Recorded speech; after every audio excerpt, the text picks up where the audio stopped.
kakasal ka na daw. Good luck and more power. At saka sa iyo magiging husband, si Wilford.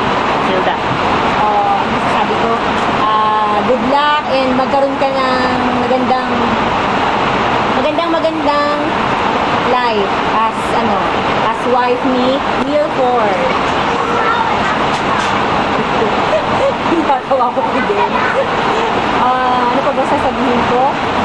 Alam ko, sana hindi mo kami makalimutan kahit na ikaw ay nagiging married maiden na. Ano pa ba? Good luck. Sana mga ilang anak ba ang plano mo? Tama ng mga 100. Tapos, magtatayo ka ng mansyon. Sana makarating din kami dyan. Invite mo naman kami. Hindi laging sige lang i-invite mo. Kami ni Grace.